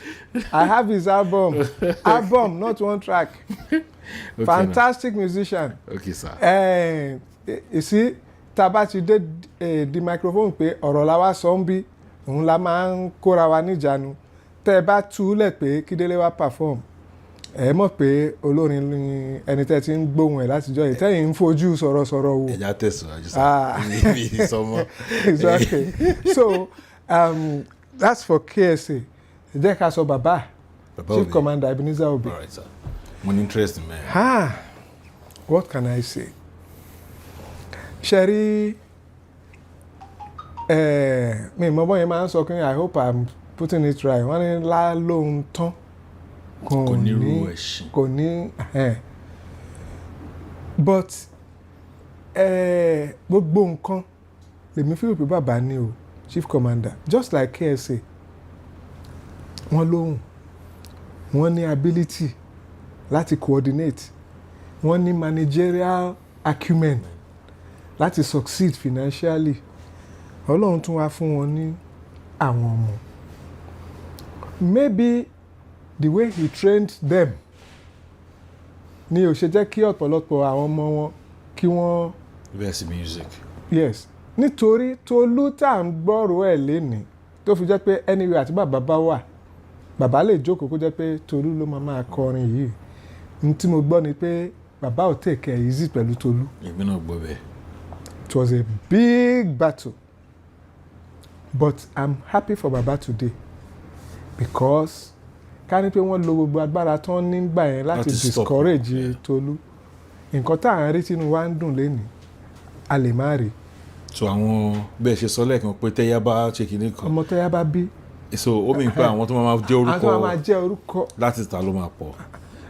tá bá sọ̀rọ̀ Chief Commander ń sìn nígbà yẹn lọ́hùn kí Tolú tó di pé ó jára ẹ̀ láti 70s ni Chief Commander ti ní àwọn tí ẹ lè máa pè ní replica láti early 70s. àwọn bíi Guinea Adé àwọn Yẹmí Kútì tí mo mention lẹ́ẹ̀kan wọ́n pọ̀. even General Prince Akinkunle was first known to be like Obey. Despite the age baba Akpola, he was almost like being seen as Obey in a way. Despite the fact of style orin baba Oníbọ̀lọ́jọ́ Yewa Josie Friday tí wọ́n bá kọ jùjú ẹ fẹ́ rò pé Obey ni kó tó wá di era àwọn baba YK Ajao. So many bands like that. Now ìgbà tí Tolú tó máa bẹ̀rẹ̀ tó di pé wàhálà wà tí bàbá nílá. church náà fẹ́ kan ti operate. mi bàbá ń wò pé àwọn tó ń play orin àwọn ń ta ó ti tó ẹ jẹ́ káwọn yẹn kàn máa play ẹ fi mí lẹ̀ pẹ̀lú wọn. Maybe wọ́n dẹ̀ tún wò pé tí wọ́n yìí bá tún lọ ṣe kinní sìn àmọ́ àwọn èèyàn tó tún máa gbógun ti wọ́ mi lè risk ẹ̀ kí kọ́mọ mi kó lọ get ó possible kó jẹ́ pé àwọn nǹkan yẹn ló ń ṣe àwọn bàbá yẹn tí wọ́n fi ń discourage àwọn ọmọ láti sọ pé kán bọ́ sórí àléfà táwọn náà wà. But as much as Tolu is doing his best níjọ́ tí a bá rí tí Tolu, and this is my own challenge to Tolu, he's my brother. Tolu ó ti wà okay lójú ayé bàbá, ó ti gbé orúkọ bàbá ga lójú ayé bàbá. Wọ́n ń pe bàbá, wọn ò dẹ̀ mind bí wọ́n ṣe ń gbọ́ Tolu, whether bàbá ráyè lọ àbí bàbá ò ráyè lọ. So success ti wà ń bẹ̀ yẹn, legacy ti wà sealed, but he needs to do an album to cement his place in history. That's a challenge. That's because my mi ò challenge. mọ̀ di tí o ṣe sí album. That's my challenge to Tolu. Olówó láti fi sponsor ara ẹ̀, don't tell me marketer, oh need marketer, ọ̀rọ̀ marketer kọ̀. Ṣe album ẹ kó jù sórí net. Pure and simple. Jíde Court sọ fún mi, wọ́n ní King Sunny Adé sọ fáwọn pé album ipe it's like a certificate wípé nǹkan báyìí ni mo tún ti ṣe o bí wọ́n ti èèyàn lọ sí school pé ok mo ti parí SSC o certificate mi rè o album mo ti wọ university o degree mi lélẹ́yìí o another album kí bẹ́ẹ̀ ló yẹ kó ṣe rí fún. So olórin tí mo mọ olórin tó kọrin for over 45 years tó ní single album ó difficult fún wa láti béèrè questions nípa wọn because àwọn ò ní identity. Exactly. Àìmọye àwọn èèyàn tá a máa fẹ́ reference tá a bá dé orí YouTube for example live recordings wọn la máa rí. Tá a bá tẹ̀ rí live ó tẹ̀ ṣe dáa àwọn kan wà tá a tẹ̀ rí kankan. Àwọn míì wà tá a rí nǹkankan. So for me Obe's legacy is sealed but Tolu needs to put his own name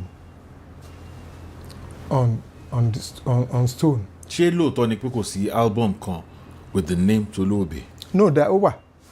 Ṣé kò jáde ni? The much I know was that I think he must have tried one or two. Whether they were eventually released or not, I'm not in a position to say. But Okereju, one of them must have been released. But eléyìí tèmi ń sọ ń sìn ni pé at this point in time, he needs to do something like that. People will listen.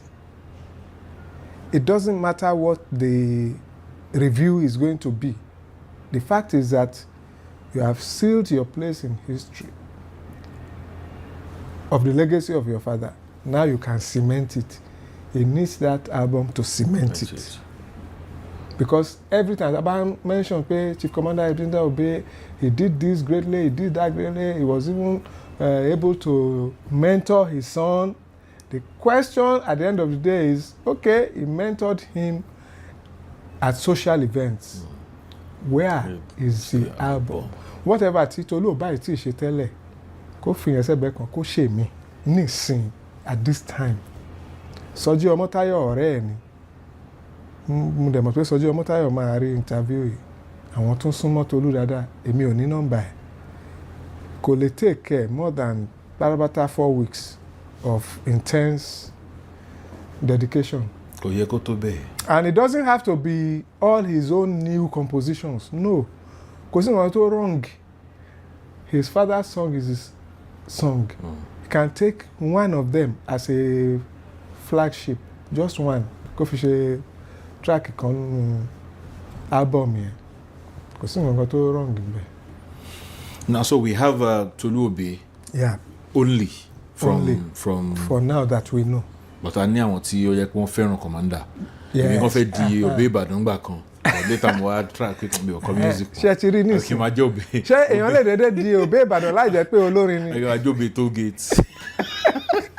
But kudos to Labi Obe. Àti gbogbo àwọn tó kù tán tí wọ́n ń ṣe Obe. Wọ́n really try because. Even I want to give much praise to Professor YK Ajao. Wọ́n dúró gẹ́gẹ́ bí ọmọ Obe. When Baba took that hiatus, when he laid back that he wasn't playing secular again, pé àwọn kọ orin mọ́. the way tí YK tí wọ́n ṣe ń continue tradition yẹn was phenomenal. wọ́n mú obì yẹn tán. wọ́n mú tán wọ́n gbìyànjú gan. wọ́n gbìyànjú gan. ta ni last artist orí. Okay, that would be Dr. Sikiru Ayinde Barrister, the man himself. Ní bloodline tí wọ́n so far only one child.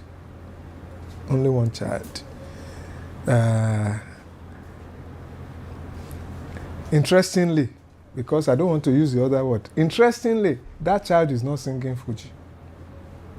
The child is not singing Akbala. The child is not singing Juju. The child is singing Afrobeat. That's Barry J. So, àti mọ̀ bóyá legacy Sikiru Ayinde Barrister should be represented by Barry J's style of music.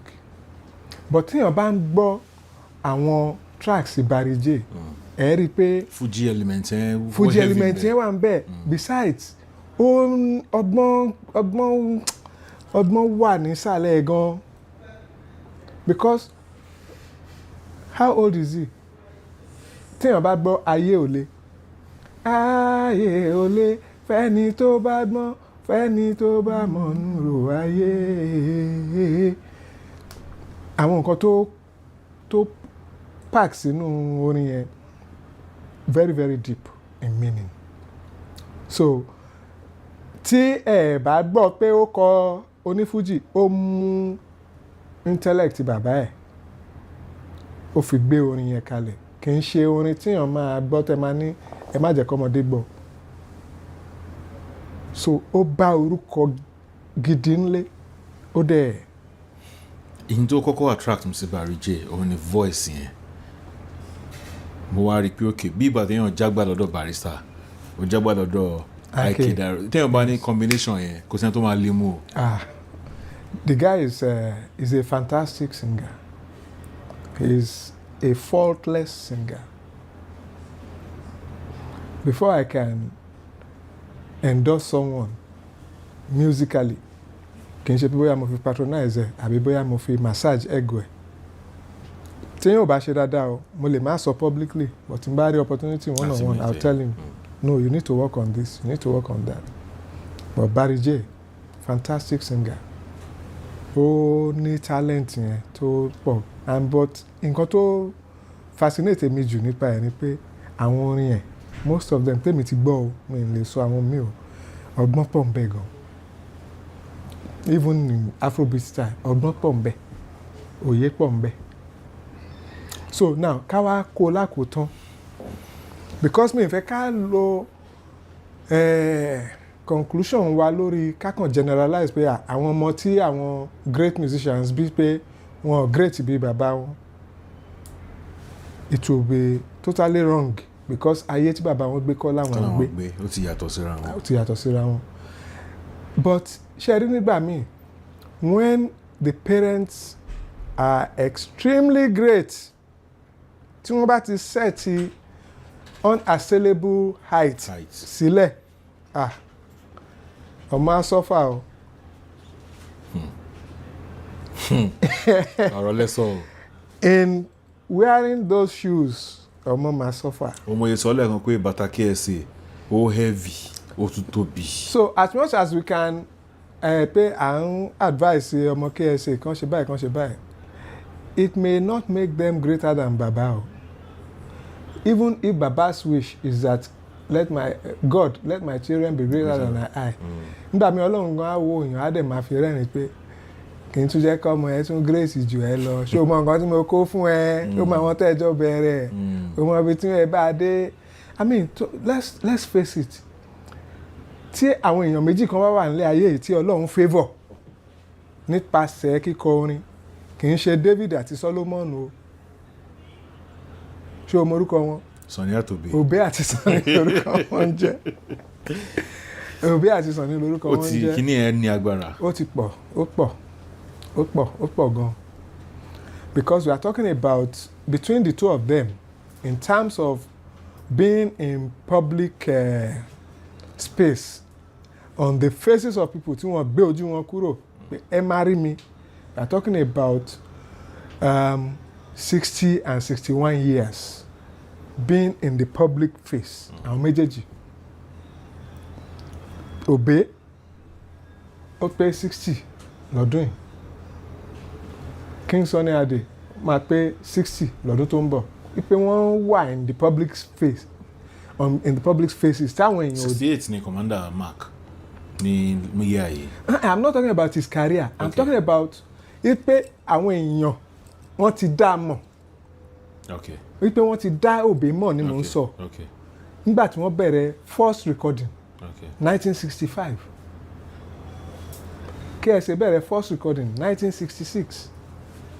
Ìgbà yẹn lèèyàn ti bọ́ sójú ayé kò ṣe eégún èèyàn ti kúrò ní àìwò eégún èèyàn ti jáde ṣùgbọ́n pọ́tọ̀ ni nígbà tí wọ́n play káàkiri joint nǹkan báwọn eléré ìgbà yẹn ṣe ń bẹ̀rẹ̀ nìyẹn kó tó di pé wọ́n ti ní orúkọ sára record àbí nǹkan. but nígbà tó orúkọ ti wà ní ara record 1965 1966. kádẹ̀ wo àwọn tí wọ́n jọ bẹ̀rẹ̀. 1965 1966. àìmọye tí ò tẹ̀ sí láyé mọ́ àìmọye tó wà láyé tó ti gbàgbé pé òun kọrin rí as in wọ́n ti gbàgbé pé wọ́n kọrin rí àwọn tọ́jọ́ bẹ̀rẹ̀ nígbà yẹn là ń sọ àṣà àwọn tó bá wọn lẹ́nu ẹ̀ tí wọ́n tún ti wà by the wayside. So it is not going to be easy for anybody either of the two of them pé kí ọmọ kan kó eclipse greatness wọn it's not going to be easy. Even with some of the other ones tá a ti dárúkọ náà our joy is in the fact that pé àwọn ọmọ wọn tẹ̀síwájú pẹ̀lú legacy wọn. Na ṣé ẹ deliberately skip Yusuf Olatunji ni.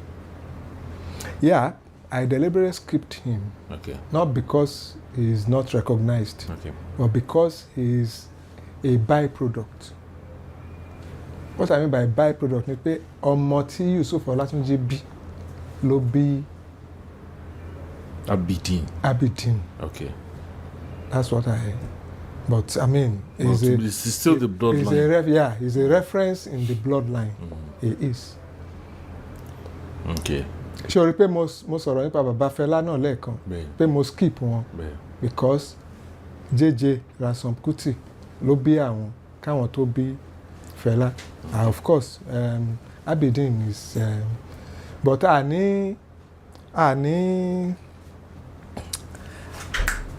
àní crucify Abidin. We can only praise him because legacy bàbá ẹ̀ ló ń wò pé Ọlọ́run lò láti má pa àwọn. So we have to give him kudos. We cannot expect so much. It's just like expecting so much from Made. Tèmi sọ pé I believe he is on his way to being the greatest. We are not going to put that kind of expectation on Abidin's shoulder. As a young man, tó tiẹ̀ tún accept láti follow line yẹn lásán, ó deserve commendation. Ó ṣeé ṣe kó jẹ́ pé ọmọ Abidin nìsín ló máa wá tún explode Sakara music from the Yusuf Olatunji lineage. Don't you know? Mi fẹ́ ká padà sórí argument wa because exploding the Yusuf Olatunji lineage through music now. Tí wọ́n bá gbé iṣẹ́ yẹn fún àwọn producers kan, some producers will want to introduce some things new, but it seems that the genre doesn't want to wọ́n fẹ́ accept àwọn kan tuntun sínú genre yẹn tó lè jẹ́ kó wà appealing sí younger people, because exploding the genre ó máa mean wípé a fẹ́ open it up fún àwọn 21, 25, even 32 ages now láti listen. But if we still want to retain it in its original form, fine, and I will say best of luck, but I don't think it will make it go very far and trendy just as nǹkan tá a ti ń sọ bọ̀ ẹ wo okay sorry sir. Sori, I have always insisted that you can have dominion over what is yours. Abidin and any other person to play Sakara can define and decide how their music is performed. It does not affect any other person that wants to play Sakara. So come out from any unnecessary pressure. That is their own decision. But àwa mọ̀ pé kíkiní yẹn kó ba lè kí ọjọ́ iwájú ẹ̀ kó ba ṣe lè jìn. Because in what I'm trying láti prevent, okay, ká ní pé Abidin tí kò bá take care upon himself láti play orin Yusuf Ọlátúnjí, wọ́n ti Alaba sọ pé Sakara tán sí. 78. Because around that year ni Esaka kú Yusuf Ọlátúnjí. So, but because Abidin is alive and is performing, we are still able to extend Sakara discussion. How many of them? I think bóyá ọmọ Oseni Ejire. So, the good thing about music is that nobody can dictate to you how you want to perform. Nǹkan tó bá ń wẹ̀ ni. Don't start when you're about to accept it. Not to accept it. It is the people that will determine whether it is acceptable to them or not. Kò sí any group of people tó kàn lè kóra wọn jọ kàn sọ pé bọ́dọ̀ ṣe nǹkan báyìí nínú kíní báyìí. They are just telling you that pé in their own opinion tẹ́ bá ṣe nǹkan báyìí ó máa jẹ́ kí ó ti veer off from the original form. So it is now left for you as a performer to accept pé okay nǹkan tó sọ yẹn. There's a lot of sense in it. Let me. Ẹ jẹ́ àwọn other Yorùbá music genres àbí subgenres àbí local genres. Ṣé gbogbo ẹ̀ ló ṣì wà ní ṣé gbogbo àwọn genres yẹn ló wà ní original form tó wà fún àpẹẹrẹ Àdàmọ̀ kíní máa wá sí ibi báyìí Boblad. Okay, Boblad. Wọ́n máa wá àwọn ni wọ́n bẹ̀rẹ̀ Àdàmọ̀ digital ìgbà yẹn dẹ̀ ni àwọn bàbá Arúnra ṣì wà láyé even bàbá Ìgè Àdùbí ṣì wà láyé ńgbà yẹn. Okay. Ẹjáwó Èkìtì eré àpèrè àti eré ìbílẹ̀ torí àwọn eré tó ń kó sínú eré ìbílẹ̀ pọ̀ táwọn elémù rẹ̀ ń ṣe àwọn bàbá King Fẹ́mi Àríyọ̀ wọ́n pọ̀ ṣé original form ló wà àbí wọ́n ti fi kún. Even kí bàbá elémù rẹ̀ tó kú mo gbọ́ keyboard dáadáa. Nínú music wọn. Bẹ́ẹ̀ni wọ́n kọ orin náà bí bàkà pé èèyàn ń gbọ́ jùjú ni. I've forgotten the title. In record ló wà? Yes. One back record with keyboard, flamboyant. You won't believe it. So, ìyẹn lásán, ó ti put paid to ká ṣẹ̀ṣẹ̀ máa wá kiri. But don't forget that pé àwọn orin tá à ń sọ yìí náà àtàpàlà àti kìíní kan bí wọ́n ṣe bẹ̀rẹ̀ ó ní history. For example, àwọn onílù oníyàálù onígangan wọ́n máa ń dárìn ni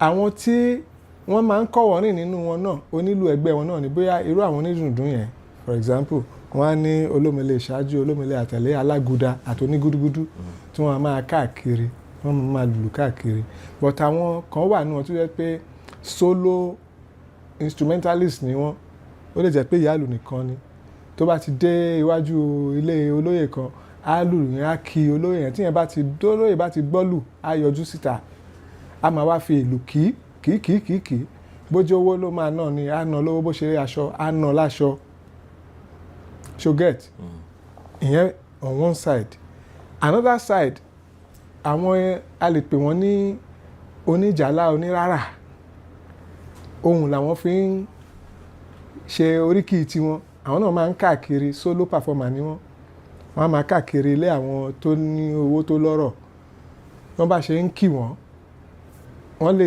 ẹlòmíà ṣi nǹkan ná torí nǹkan tó bá ká mọ́ lára àwọn ẹ̀gbà gold ẹlòmíì lè bọ́ kó fún onírárà tó ń kì í but at some point àwọn onílù tí wọ́n jẹ́ itinerant performer yẹn wọ́n rí i pé kì í ṣe gbogbo ilé táwọn bá ti ń dé ni wọ́n gbọ́ ìlù ẹlòmíì tí wọ́n ń fìlù kí ó lè má gbọ́.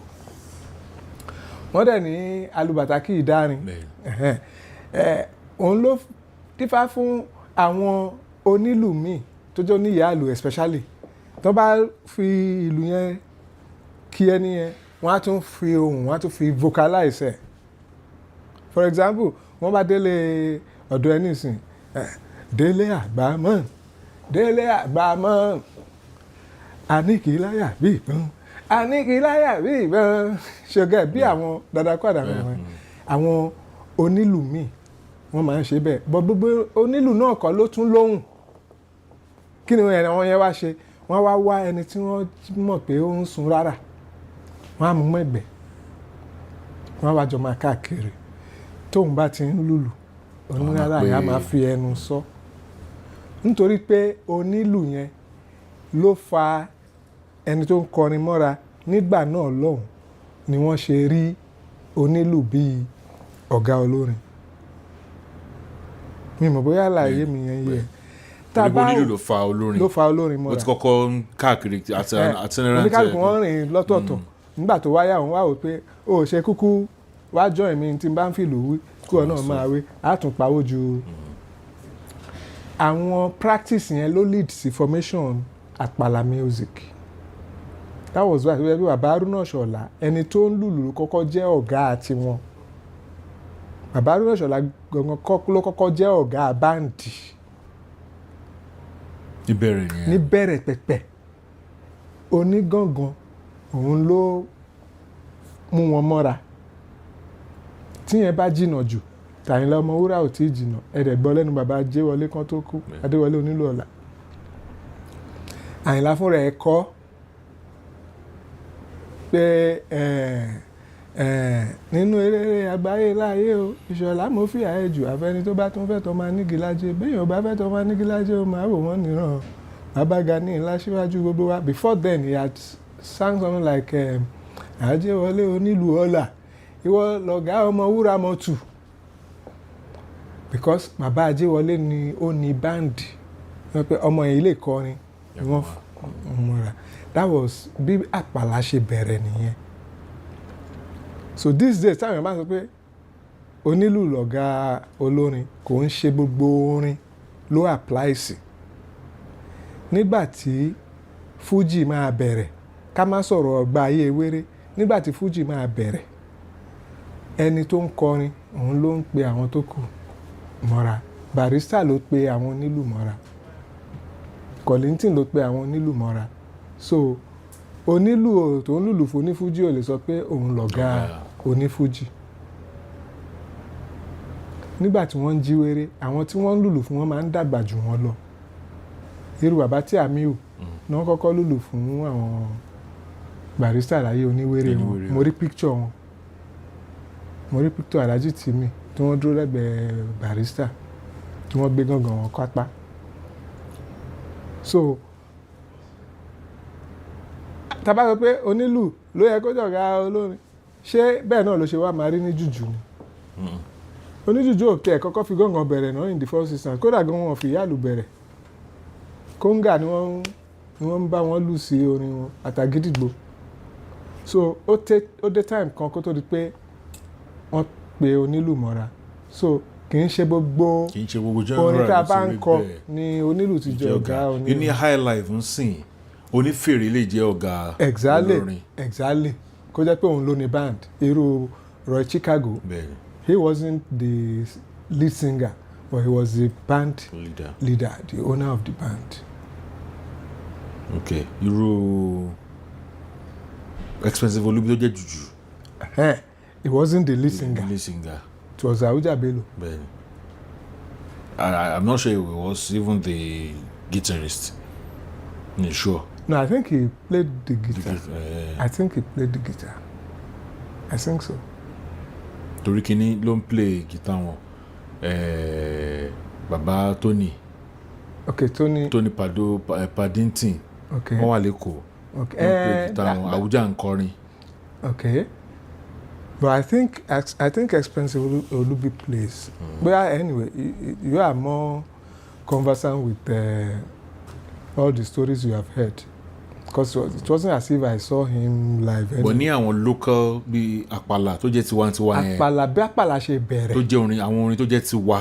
Bá àpàlà ṣe bẹ̀rẹ̀ onílù lọ̀gá olórin but table turned o so still no ó wà valid up till evolution ni nígbà tí orin yẹn tó gbìnà yàtọ̀ ṣe báyìí lálẹ́ padà jẹ́ ọ̀gá Ajéwọlé.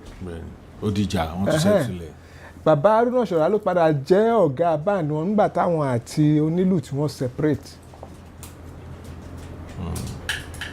Because I think the Ìṣọ̀lá is not even his own name then. àárín yẹn ó ṣe bákan. mo ti gbọ́ version tọmọ wọn àwọn méjèèjì Ìṣọ̀lá kò but nǹkan tó ń sọ ni pé wọ́n ní bàbá ń jẹ́ Ṣọ̀lá bọ́ nǹkan tá a mọ̀ láti bẹ̀rẹ̀ wọ́n ní bàbá ò jẹ́ Ṣọ̀lá but àárín yẹn àwọn nǹkan kan wà tẹ́ pé tí time bá ti lọ lórí ẹ̀ wọ́n bá láti tọwọ́ bọ̀ mọ́. Exactly. But nǹkan tí mo fẹ́ fà ni pé even tí n bá sọ pé òkè ká ní pé mo ní onílù ló kọ́kọ́ invite wọn pé kí wọ́n wá lead band fáwọn tá bá pé onílù yẹn whoever his name was gẹ́gẹ́ bí ẹni tí òun ní ọ̀gá band but not long after Baba Haruna Ìṣọ̀lá became the master of his own band. Kí ló dẹ̀ fà á? Recording. Ìgbà tí recording bẹ̀rẹ̀ ni ẹni tó ń kọrin òun ni àwọn òyìnbó yẹn ni wọ́n recognize. So jíjọ̀gá olórin fún onílù kò lọ́wọ́ ná níjọ́ tí wọ́n ti wọ recording studio ní nǹkan tí ń change nǹkan tó fún Àyìnlá ní edge nìyẹn over Baba Adéwọlé. All right sir a lè sọ gbogbo ẹ̀tàn lénìí but ibi méjì kan wà tí máa fẹ́ ká sọ bẹ́ẹ̀ next time tá a bá tún jókòó. Number one ibi tá a sọ sí yìí náà ni a ti máa mú gbogbo àwọn tí wọ́n ṣe record láti jọ as ọ̀gá eléré royalty tí ó ń wọnú iṣẹ́ yẹn fún wọn after years táwọn kan ti kú tí kíni wọ́n ń gbà dynasty wọ́n ń gbà kò máa kàn àwọn tó ń jọ ṣiṣẹ́ yẹn àwọn ọ̀gá eléré nìkan ló ń gbà gbogbo wọn sì mi ò yọ anybody sílẹ̀ àwọn tó yẹ kí wọ́n jọ form band yẹn bóyá ìwọ ẹni ilé donate ṣẹ̀kẹ̀rẹ̀ èyí tí ò tẹ̀ donate nǹkan tẹ́kọ̀ọ́ náà ó sọ mi torin wọn ò gbà kankan ó ti lọ bẹ́ẹ̀ àwọn ọ̀gá eléré tó lórúkọ yẹn nìkan ni wọ́n ń gbà ṣé bí mo ṣe sọ ló ṣe rí kì í ṣọ̀rọ̀ ìní. Number 2 ni pé experience yín ti ṣe interview fún Fẹ́mi Kútì gba permission láti lọ sí ọ̀dọ̀ ìyàmádé ẹ̀rímádé ńjọ́ náà ẹ ṣe barista ẹ ṣe ẹ jọ mo fẹ́ ká wo episode kan mo fẹ́ mọ experience yín nípa àwọn interviews tẹ̀ ti ṣe àwọn ìwọlẹ̀ lè gbàgbé kí ni response àti bẹ́ẹ̀ bẹ́ẹ̀ lọ because ìbí náà ń kọ́ ẹ̀tàn tèmi mo fẹ́ gbọ́ látọ̀dọ̀ yín gbé ká wo episode kan ká fi ṣe. No problem. Thank you so much. Ọlọ́run aṣọ àgbà náà ni. Àmín sir. Thank you so much. Ẹ kú iṣẹ́ takuntakun. Ẹ ṣeun sir. Ọlọ́run á máa sọ agbára dé ọ̀tun. Àmín.